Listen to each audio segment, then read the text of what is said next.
Nous sommes aujourd'hui au domaine Les Trébuchets. C'est un vignoble magnifique, vraiment dans le cœur, un des cœurs du vignoble bordelais. Nous sommes là à l'occasion de mon exposition, grâce à l'invitation du groupe des 5, qui est une association d'art contemporain, dirigée par Jean de Jacinto. On présente le tout premier épisode d'une série de bandes dessinées qui s'appelle La montagne des Graves et les légendes de Bordeaux. Je travaille sur 12 contes et 12 légendes qui sont écrits par M. Bernard Clavel.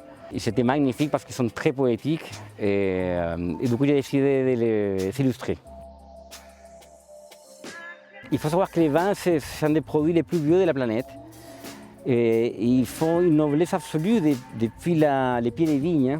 En fait, de garder les plantes, en fait, de soigner la vide, comme on dit en espagnol, pour pouvoir créer un produit qui puisse nous accompagner dans toutes les occasions, dans les moments de tristesse, dans les moments de joie. Et de là, ça est venu la profonde envie de pouvoir travailler avec ça et puis de peindre avec. J'ai trouvé que son travail sur les peintures issues du vin, issues du pigment du raisin, du tanin, donc, et des anthocyanes surtout, était très intéressant. Effectivement, mes vins sont assez spécifiques puisqu'ici dans ce chai, je travaille de différentes manières.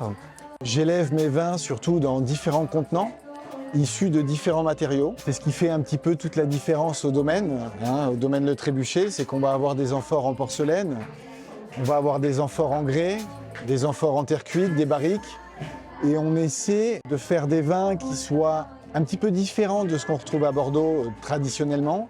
On reste aussi des créateurs en tant que vignerons, au même titre qu'un peintre ou qu'un sculpteur. Donc effectivement, il y a un lien qui rassemble les artistes et les vignerons, ça c'est indéniable. C'est pour ça que c'est toujours très intéressant de mêler le milieu de l'art et le milieu du vin, puisqu'il faut avoir ce petit grain de folie. Les histoires que je raconte avec les vins, ça tient de la main. Il y a beaucoup de monde qui a peint avec du vin, avec du café, avec du thé, avec pas mal de produits organiques. Mais personne n'avait vraiment poussé l'affaire assez loin de pouvoir créer un livre. J'ai dû m'inventer une technique pour peindre avec du vin. Et c'est pour ça qu'en fait, je mélange les vins avec rien du tout. Donc il n'y a pas d'eau, je prends les vins directement du verre à la feuille.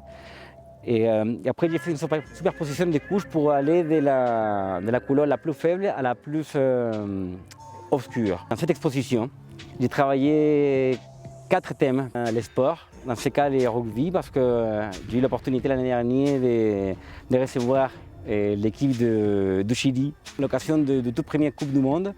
Et j'ai fait une série de 33 tableaux par rapport à les sports. Le 12e thème, c'est les chevaux, qui me tiennent très à cœur pour mon histoire au Chili. À l'époque, il n'y avait pas de voitures au pays.